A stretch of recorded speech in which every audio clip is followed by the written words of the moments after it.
พี่น้องเนาะหันบ่เขาอยู่หันบ่เห็นกินแม่นบ่แม่นอยู่หันพี่น้องเบิ่งเขาเด้อนี่พี่น้องนี่เขาเพิ่นยังซ้ำนี้น้อยยังแต่ซ้ำนี้บ่เขานี่แม่นยังแต่ซ้ำนั้นพี่เห็นบ่ในเกาะนี่ยังน้อยเดียวนี่แหละพี่น้องเพราะว่าเฮือนเพิ่นนี่แคบทับแคบแห้งพี่น้องเนาะเป็นลังบ่ใหญ่ลังน้อยๆเนาะอันนั้นเป็น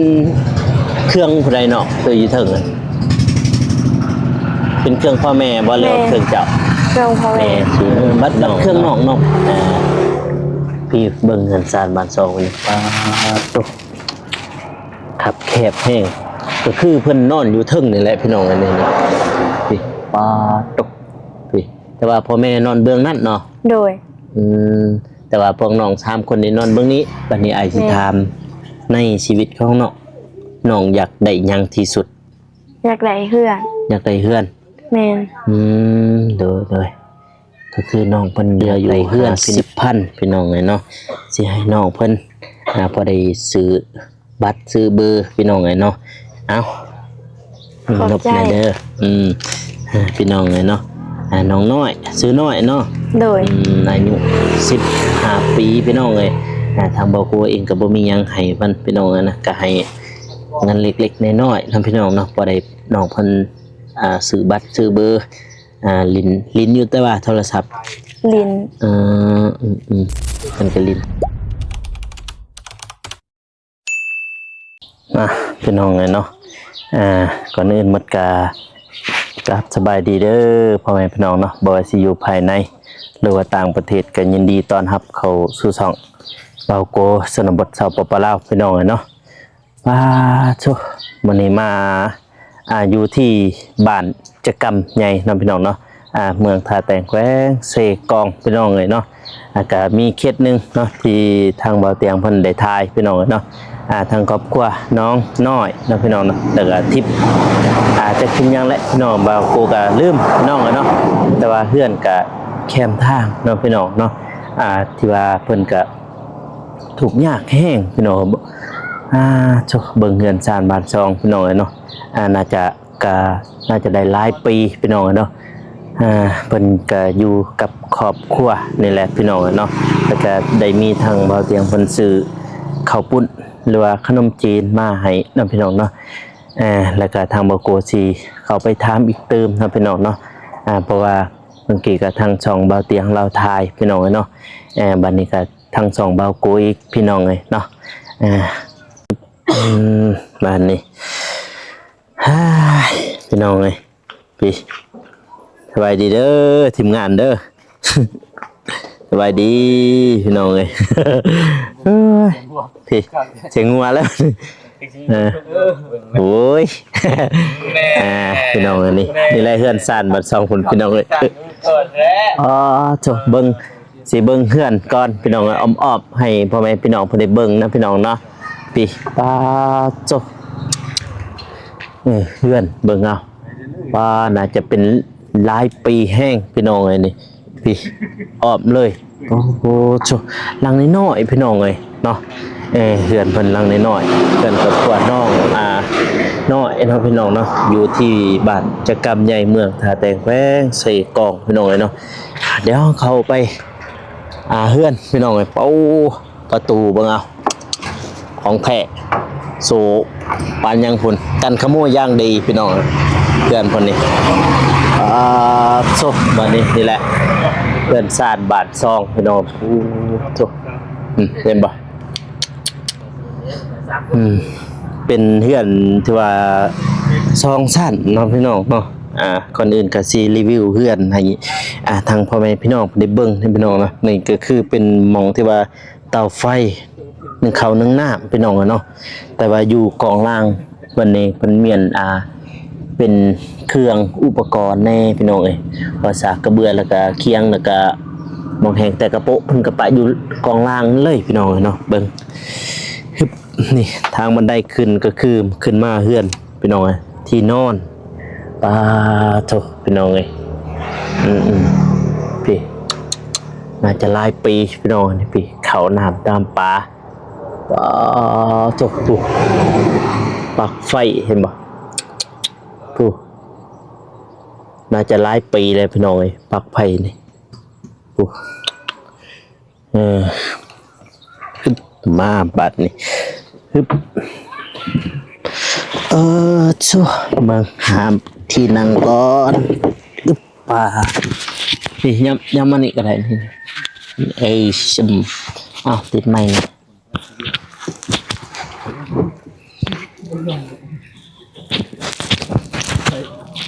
ได้บ่ติดใส่บอลอันนี้ก็ได้ใส่แคนเบิ้งอันนี้นี่ตัวนี้ก็ได้ยำเอาเลี้ยวมากล่องพี่สบายดีเบิ้งนกนะ สบายดี พี่น้องเลยเนาะอันนี้ก็คือบอกซื้อนะซื้อยัง ซื้อหน่อย ซื้อน้อยจักปีเลย 13 ปีก็คือน้องเป็นผู้ที่สองบ่ แมน พี่น้องเลยเนาะแต่แรกเราก็อายพี่น้องเลยเนาะบัดอายชื่อเบาโกเด้อชื่อบ่ จือ ชื่อโกพี่น้องเลยเนาะแต่อายก็อยู่ปากซองพูดทางบ้านลีเจียงรู้จักบ่ลีเจียง หู เคยไปบ่ทางนั้น บอ บ่เคยไป แมน ปักเซ่ได้ไปบ่เคยไปอยู่บ่ บอ ไป บ่เค แต่ ย ไปแต่ฮอดท่าแตงนี่บ่ แมน เซกองเราเคยไปบ่ บอ น้องเราไปมิตรฮอดท่าแตงพี่น้องไปลินไปเที่ยว เพราะว่าจากบ้านน้องนี่ไปหาท่าแตงก็ประมาณอยู่18-19 ลักพี่น้องเนาะ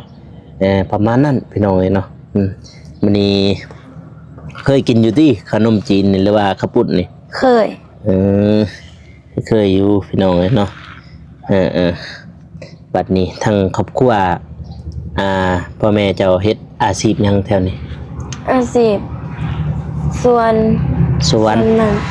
มัน แม่น มันต้นหั่นนี่บ่ โดย สวนมันพี่จะมานั่งมื้อนี้มันเลื่อมมันเลื่อมพี่น้องเนาะแต่ก่อนพวกอ้ายก็เคยมาทางนี้กับเบาตัวเล่รู้จักบ่ บอ มันบ่ฮู้รู้จักแต่เบานุ่งเนาะ แมน เพราะว่านี่ก็คือเอาง่ายๆพี่น้องเลยเนาะบอนนี่ก็เป็นบ้านเกิดของบ่าวนงเลยพี่น้องเลยเนาะถูกเบิ่งเฮือนซานพี่น้องเลยเพื่อนนี่น้องฮู้ว่าพ่อแม่สร้างมาจากปีแล้วน้องฮู้อยู่บ่ บูหู ได้บ่ประมาณ5-6 ปี ประมาณกว่า บ่ แมน แต่ก่อนนี่พวกน้องอยู่ไสแต่ก่อนนี่ก่อนสิมาอยู่นี่นะอยู่บ้านตัวบ่อนใดห อ รือว่า ยู่แต่ก่อนอยู่นี่แหละ อยู่นี่เลยบ่ แมนเกิดอยู่นี่ แต่ว่าเจ้าเกิดอยู่นี่บ่เลยอยู่บ้านอื่น เกิดอยู่นี่ อยู่นี่ก็คือจืออยู่นี่เลยพี่น้องเนาะแต่ว่าเฮือนเล่านี่น่าจะแม่นตะกี้น่าจะแม่นกว้างเลยเด้อเนาะเฮือนนี่เนาะ โดย บัดนี้มันพระมันยังหั่นนะพี่น้องเห็นบ่มันลุมันยังเบิดแล้วเพิ่นจึงตันขึ้นเทิงแบบว่าบ่มีเงินเด้ก็ตันขึ้นเทิงแล้วก็นอนอยู่เทิงพี่น้องเนาะแต่ว่าน้องนี่ออกเรียนแล้วบ่ แมนออกแล้ว ออกเรียนแต่ม.ใด มหนึ่ง ม.หนึ่งคันว่าบ่ออกปีนี้ม.ใดปี ม นี้ สอง ม.สองแสดงว่าเพิ่นออกปีใกล้พี่น้องเนาะแต่ว่าเอื้อยจะหันจักปีเอื้อยจ้ะ 15 15อันนี้ไอ้ขออนุญาตเด้อ โดย ถามพ่อของน้องชื่อจังได๋ ซื้อทิศ ชื่อทิศพ่อทิศและบัดนี้แม่เด้ เมนุน แม่นน โดย พอทิศแม่นนแล้วก็เอาง่ายๆเนาะพี่น้องเนาะทางครอบครัวแม่ทิศพ่อทิศเนาะทางครอบครัวพ่อทิศแล้วก็แม่นนพี่น้องอะไรอยู่บ้านจักกำใหญ่เนาะเมืองท่าแตงแพงเสกองพี่น้องเลยมื้อนี้ก็ทางทีมงานเฮามาสัมภาษณ์เบิ่งมาเบิ่งเฮือนซานบ้านซองของเพิ่นพี่น้องเลยแต่ละปีนี่พวกน้องกินข้าวกลุ่มอยู่บ่ บอ บ่ได้กลุ่ม แมน วันนี้เฮ็ดจังได๋ซั่นน่ะซื้อเอาบ่ ซื้อเอา ซื้อข้าวโลได้บ่ แม่นซื้อข้าวกิโล พี่น้องไอ้ข้าวโลเดี๋ยวนี้บ่แม่น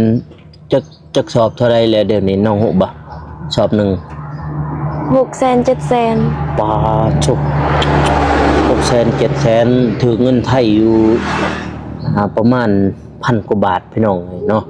นี่หันบ่เขาอยู่หันบ่เคยเห็นเมื่อกี้นี่แม่นบ่ แม่นอยู่หัน พี่น้องเบิ่งเขาเด้อนี่พี่น้องเอ้ยนี่เขาเพิ่นยังใช้ซ้ำนี้พี่น้องเอ้ยยังแต่ซ้ำนี้บ่เขานี่ แม่นยังได้สำนัก พี่เห็นบ่ในเกาะนี่ยังน้อยเดียวนี่แหละพี่น้องเอ้ยเพราะว่าเฮือนเพิ่นนี่แคบครับแคบแห้งพี่น้องเอ้ยเนาะเพิ่นลังบ่ใหญ่ลังน้อยๆเนาะอันนั้นเป็นเครื่องผู้ใดเนาะเคยอยู่เทิงอะเป็นเครื่องพ่อแม่บ่เลยเครื่องเจ้า เครื่องพ่อแม่ บัดเครื่องน้องปะอยู่ใช่กันนะ อันนี้ เราก็แบบว่าก็คือเฮือนเราแคบแห้งพี่น้องเลยเนาะกับแคบแบบว่าสิปะเครื่องไปลินไปเที่ยวก็ยังสิบ่มีมองปะแล้วพี่น้องกันเนาะพี่มาอยู่ทางนี้พี่มันจึงบ่เหลื่อมเพราะว่ามันเหลื่อมจากนั้นเด้แต่ว่าก็เคยกินอยู่เนาะอันนี้เนาะ แม่นเคย เป็นสื่อสาวน้อยพี่น้องไอ้เนาะบัดเอื้อยจะซื้อจังได๋ก็ลืม ไม้ไทย ไม้ไทย แม่น โอ้ไม้ไทยเพิ่นบ่ โดย ไม้ไทยนักร้องชื่อดังเด้ฮะไม้ไทยไม้ไทยบัดนี้น้องชื่อน้อย และผู้ที่3ชื่อทิพย์หยังน่ะ ที่พระสุดา ทิพะสุดาพี่น้องเนาะบัดพอทิศแม่ชื่อนุ่นพี่น้องอะเนาะพี่เบิ่งเงินซานบ้านซองนี่ป้าตุ๊กขับแคบแห้งก็คือเพิ่นนอนอยู่เทิงนี่แหละพี่น้องอันนี้นะพี่ป้าตุ๊กพี่แต่ว่าพ่อแม่นอนเบื้องนั่นเนาะ โดย แต่ว่าพวกน้อง3คนนี่นอนเบื้องนี้ แม่น แต่ว่าตอนแรกนี่เอื้อยจะก็มาบ่ มา เพิ่นก็มา แต่ว่าเพิ่นเฮ็ดเวียกอยู่ไส อยู่จุฬา อยู่จนลานนั่นบ่เพิ่นเฮ็ดงานหยัง คายน้ำมัน ขายน้ำมันโอ้อยู่ปั๊มอยู่บ่อนโรงเรียนบ่แม่นบ่อยู่หั่นบ่ บ่ปั๊ม ปั๊มทางนี้บ่ แม่น อ๋อน้องฮู้บ่เพิ่นเข้าให้เพิ่นเดือนเท่าไหร่ให้เอื้อยจ้ะ 2 ล้าน 2 ล้าน2 ล้านถึกอยู่ 3,000 พี่น้องเอ้ยวันเดือนหนึง 3,000เนี่ยเพราะว่าทางลาวเขา2,000เนาะพี่น้องเนาะ แม่น แต่ว่าโทรทัศน์นี่ยังได้บ่เนาะนี่ บ่ตายแล้ว แต่ว่าปะซื่อๆเนาะ แม่น พี่น้องเลยแต่อีต้นแห้งก็คือให้สังเกตเลยพี่น้องเลยปีมอนเมียนเครื่องเมียนคองกับบ่มีถ้าว่าสิซื้อตู้ก็จักสิใส่อยู่ไสแล้วเนาะจักสิปะมงได้แต่ตู้พี่น้องเลยเพราะว่ามันคับแคบแห้งเด้ปัดพวกน้องนึ่งเขาวก็อยู่นี่แล้วเนาะนี่เนาะ แม่น แต่ว่าพวกน้องบ่ได้เฮ็ดให้เฮ็ดหน้าบ่ บ่มี บ่มีอ๋อก็คือมีแต่สวนมันอย่างเดียว ส่วนมันก็บ่ฮอดเฮกตาร์ บ่ฮอดแต่ว่าลกแล้วบ่มันหรือยังนะ ยัง ยังทันลกเดี๋ยวบอกโกไปซอยพี่น้อง เดี๋ยวบอกโกไปซอยเพิ่นมื้อใดสิลกน้องฮู้บ่ บ่ฮู้ เพิ่นยังบ่ทันฮู้พี่น้องเลยขึ้นกับแต่ว่าพวกน้องเป็นชนเผ่าบ่ สุนเผา ชนเผ่าหยังกระตูแยะเลียง สุนเผา จือประมาณกระตูนี่ไปแต่ความคิดของหน่อยได้ถ้ามันกระตูกับกะเลียงนี่แหละสองอย่างพอทางกันดอนเฮ้ยบ่แม่นอาจจะฮู้จักซิดบ่ซิด บ่ ซิดแล้วก็ปองบ่ปองนี่นะนี่เริ่มอยู่นี่ปองกับทางปองกับอีช่างนะวะข้อยก็ลืมชื่อแหละปองกับข้อยลืมชื่อเลยนี่อยู่เพื่อนนี่ข้อยเคยมาอยู่ทางนี้ตอนนั้นแล้วก็อันนั้นดำจักจะบ่ ดำหูลูกในบ้านนี่ ฮู้ อ๋อเป็นหมู่กันนั่นแหละกับเพิ่นนั่นน่ะเออเคยลิ้นน้ำกันกับดำแล้วก็ป่องแล้วก็เปาะป่องเปาะอยู่นี่เป็นหมู่กันแหละพี่น้องแถวนี้ปาจุบอันนี้จักตัดหญ้าไปตัดหญ้าพี่น้องเลยแต่ว่าเรื่องข้าวเรื่องน้ำเนี่ยพวกบกุมกินเนาะปัดซื้อเอาพี่น้องเลยเนาะวันนี้ยังมีแต่น้องลาจะบ่เฮียนนะ โดย ยังแต่เพิ่นเฮียนพี่น้องเลยไปเฮียนเพิ่นย่างเอาบ่หรือว่าขี่รถจักร ย่างเอา ย่างเอาประมาณเรียกว่า2 ลักพุ่นนี่แต่เฮือนเพิ่นนี่ไปหาโรงเรียนจุฬาบ่ แม่น เพิ่นเรียนจุฬาม.1อยู่หันมันมีฮอดม.7แล้วเนาะ โดย เพราะว่าเฮาก็อยู่แถวนี้คือกันพี่น้องพอได้เคยฮู้อยู่เนาะเพิ่นเรียนอยู่จุฬาขึ้นกับเมืองท่าแตงพี่น้องเนาะเพิ่นย่างเอาแต่นี่ไปหาโรงเรียนก็ไกลเติบพี่น้องเอ้ยกินข้าวกินน้ำแล้วบ่ กินแล้ว กินแล้วบัตรค่าไฟนี่น้องฮู้บ่เดือนหนึงเท่าไหร่พวกน้องเสีย บ่ฮู้ บ่ฮู้แม่เราบ่ได้บอกบ่ บ่ พี่น้องเลยก็คือในครอบครัวของเพิ่นเนาะพี่น้องเนาะมีอยู่5 คนเนาะมีพ่อมีแม่แล้วก็มีเอื้อยแล้วก็มีเจ้าเนาะแล้วก็มีน้องหลาเพิ่นพี่น้องเอ้ยผู้ชายมีแต่ผู้เดียวเนาะมีแต่พ่อเพิ่นพี่น้องเอ้ยผู้ชายพาโจใช่ถ้วยบวงนี่บ่ว่าจะสิถ้วยบวง2-3เพิ่นปะจังซั่นมีอยู่บ่เกือบเป็นงัวเนาะบ่ มี ระวังเบาโกเบิ่งคือสิบ่เห็นฮอดเกลือพี่น้องเป็นงัวปาดโตพี่เด้เกลือก็คือพ่อแม่เพิ่นนอนเบื้องนี้พี่น้องเอ้ยแล้วก็3 คนเพิ่นนอนเบื้องนี้บัดนี้เอื้อยจะเลิกงานจักโมง 6 โมง 6 โมงพุ่น แม่น ก็ย่างมาบ่ พอไปครับ ก็คือพอไปรับตอนเช้าจักโมงแม่น5 โมงพุ่นบ่แม่นบ่ 7 โมง ประมาณ7 โมงพี่น้องเอ้ยตอนเช้าเพิ่นไปงานแล้วก็ไปบ่อนปั๊มน้ำมันปั๊มอีหยังเอิ้นชื่ออยู่หั่น ปั๊มน้ำมันคำเพียร คำเพียร แม่น เพราะว่าในจุฬานี่มีช่องปั๊มเนาะ แม่น มีช่องปั๊มพี่น้องเอ้ยเนาะเพิ่นไปทำงานอยู่หั่นเดือนหนึง3,000 บาทพี่น้องเอ้ยเนาะเพราะว่าเงินลาวเฮาก็2 ล้านโอ้โตเพื่อนโตโหดแท้พี่น้องเอ้ยเนาะโอ้โตพี่ ตารางเฮียนพี่น้องอันนี้ตารางของน้องจะบอกเลยว่าของ ห้องนอก ของน้องเราพี่น้องเลยผีใบอันน่ะไปไฟฟ้าไฟฟ้านี่พวกน้องเอาแต่เขาบอกเลยว่าต่อจากสายใหญ่เลย เอาจากเขา จากเขาถ้าว่าจากเขามันจะน่าจะบ่แพงหรอกพี่น้องมีจักดอกพวกน้องใส่ ดอกเดียว ดอกเดียวนี่ แม่น เอาอยู่ไหนดิ บ่มี มีปาโชพี่น้องนี่มีแต่ดอกเดียวนี่บัดอยู่ห้องนอนบ่มี บ่มี ปาโชหมดแท้พี่น้องเลยเขาน้ำกับบกุมกินพี่น้องเลยเนาะยังเหลือแต่ซ้ำนั้นเลยเนาะเขาเนาะ โดย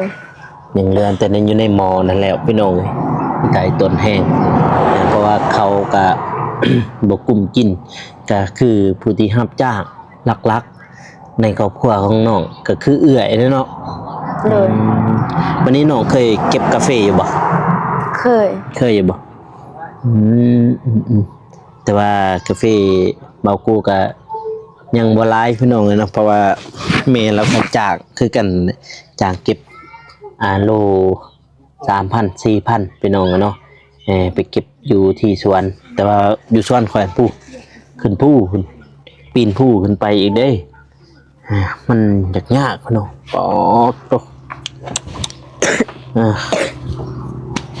ใส่หวดเนาะมื้อนี้มาอยู่บ่เข้าบ่ มา ใช่ ปวด บ่ตัวจะมาเข้าอันนั้นอยู่ใช่ได้มาอยู่บ่ บ่ เออฮึบใส่บ่มีช็อปบ่เห็นช็อปพี่น้องเอ้ยบ่มียันเราบ่ได้มาบ่จักยันแม่เราบ่ได้มายันลืมก็คือในครอบครัวของน้องนี่มีแต่ผู้หญิงพี่น้องเอ้ยเนาะเอาบัดนี้อ้ายสิถามในชีวิตของน้องอยากได้หยังที่สุด อยากได้เพื่อน อยากได้เฮือน แม่น เด้อก็คือน้องเพิ่นอยากได้เฮือนพี่น้องเอ้ยเติมต่อสร้างฝันให้ของน้องก็คือที่เห็นนี่แหละพี่น้องเนาะเฮือนของน้องแคบพี่น้องน้อยเดียวนี่แต่ว่าเป็นสองชั้นแบบนี้พี่น้องเอ้ยแต่ก่อนน่าจะแม่นอยู่ลุ่มเลยเนาะ โดย แต่ก่อนนี่น่าจะแม่นอยู่ลุ่มบัดนี้มันลุมันอีหยังหั่นน่ะมันหักพี่น้องเอ้ยเนาะเพิ่นก็เลยต่อขึ้นมาเทิงพอได้มีเมียนเครื่องเมียนหยังหั่นน่ะเมียนเครื่องอยู่ลุ่มพี่น้องเห็นบ่โอ้ชดเป็นในหลักๆของน้องพี่น้องเนาะเพิ่นก็อยากได้เฮือนแต่ว่าดินอยู่นี่เป็นดินของพ่อแม่น้องเลยบ่หรือว่าดินผู้อื่นดินหญ้า ดินยาโอ้ยังอยู่ดินยาพี่น้องเลยแต่ว่าถ้าว่าน้องได้เฮือนนี่น้องสิปลุกหมองเก่านี่เลยบ่หรือว่าหมองอื่น มองอื่น หมองอื่นถ้าว่ามองเก่านี่เป็นของยาเนาะ โดย พี่น้องเฮ้ยโทรศัพท์นี่กระดังคุ้งๆคิงๆอยู่เข้าหรือบ่เข้าช่วงเขาน้องพี่โอ้หมักฮงนี่ตุกหน้ามันใช่น้ำกินบ่หรือว่าน้ำล้าง ใส่น้ำกิน น้ำกินน้ำกินตักน้ำอยู่หันเลยบ่มองอันนั้นบ่ แม่น น้ำอาบก็อยู่หันเลย โดย น้ำอาบน้ำกินก็แม่นอยู่หันพี่น้องมันนี่เข้าห้องน้ำเด้ ห้องน้ำใส่น้ำกันกับหญ้า ใส่น้ำกันกับยาเจ้า โดย ร่วมกันเลยพี่น้องเลยห้องน้ำเดียวกันเนาะยาเด้เบิ่งทางลุมพี่น้องเอ้ยเบิ่งอย่าเบิ่งทางถึงก่อนฮึบโซเป่าโกขึ้นไปมังกี้พี่น้องเลยเอาแห้งอยู่ถึงโซน่าจะหลายปีเลยพี่น้องพี่คือน้องเพิ่นว่าอีทางในนี้แม่นว่าบ่ได้ใส่ดอกไฟเลยนี่แต่เล็กพี่น้องเบิ่งตินี่เห็นบ่แต่เล็กมันเหลือแต่เล็กพี่น้องโซเขาก็ยังน้อยเดียวนี่เห็นบ่พี่ยังเหลือแต่ซ้ำนี่ไปไหม โชอาจจะดนพอสมควรพี่น้องเนาะชื่อจะบ่ชื่อคอยฮะชื่ออยู่บ่บ่ชื่อโกเด้อชื่อเบาโกพี่น้องยันพัดบ่ชื่อพัดมาพัดนาถ้าจะมาถ่ายให้พ่อแม่พี่น้องเพิ่นได้เบิ่งอีกพี่น้องเลยเนาะแล้วก็สิอัปเดตเรื่อยๆพี่น้องเลยเรื่องสารบัตรช่องของเพิ่นพี่น้องเนาะบัดนี้ทางเบาโกเองก็มื้อนี้ก็เป็นเคสแรกเนาะพี่น้องเนาะที่ทางเบาเตียงแล้วก็เบาโกเข้ามาพี่น้องเนาะมาเห็นครอบครัวข้างนอกก็ทุกข์ยากอีหลีพี่น้องเนาะอยู่ในบ้านจักรใหญ่เมืองท่าแตงแขวงเซกองพี่น้องเนาะบัดนี้ก็อยากสร้างความฝันให้น้องพี่น้องเนาะเพราะว่าน้องเพิ่นอยากได้เพื่อนพี่น้องเนาะเพราะว่าคือเบิ่งเพื่อนเพิ่นนี่แคบแห้งพี่น้องปาจบพี่บ่นอนบ่อยู่พี่น้องเลย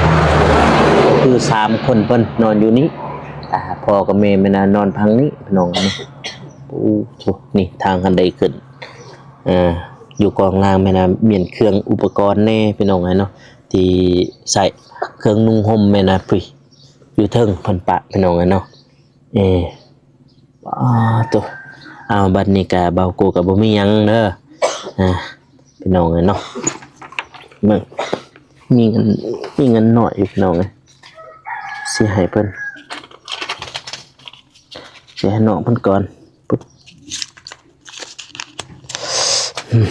เงินที่ว่าเติมน้ำมันมาเมื่อกี้นี่พี่น้องเลยยังเหลือเท่าใดยังเหลืออยู่50,000พี่น้องเลยเนาะสิให้น้องเพิ่นพอได้ซื้อบัตรซื้อเบอร์พี่น้องเลยเนาะเอาลบในเด้อพี่น้องเลยเนาะน้องน้อยซื้อน้อยเนาะโดยอายุ15 ปีพี่น้องเลยทางบ่กูเองก็บ่มีหยังให้เพิ่นพี่น้องนะก็ให้เงินเล็กๆน้อยๆนำพี่น้องเนาะบ่ได้น้องเพิ่นซื้อบัตรซื้อเบอร์ลิ้นอยู่แต่ว่าโทรศัพท์ลิ้นเพิ่นก็ลิ้นโทรศัพท์กันหยังอยู่พี่น้องเนาะบัดนี้ทางบ่กูเองก็สิได้จบคลิปเด้อพ่อแม่พี่น้องเนาะก็อย่าลืมฝากกดไลค์หรือว่ากดติดตามนะพี่น้องเนาะเพื่อเป็นกำลังใจให้บ่กูเฮ็ดคลิปต่อๆไปนะพี่น้องเนาะสำหรับคลิปนี้ขอกล่าวคำว่าสบายดีพี่น้องแล้วเจอกัน EP หน้าบ๊ายบายนะบ๊ายบายเลย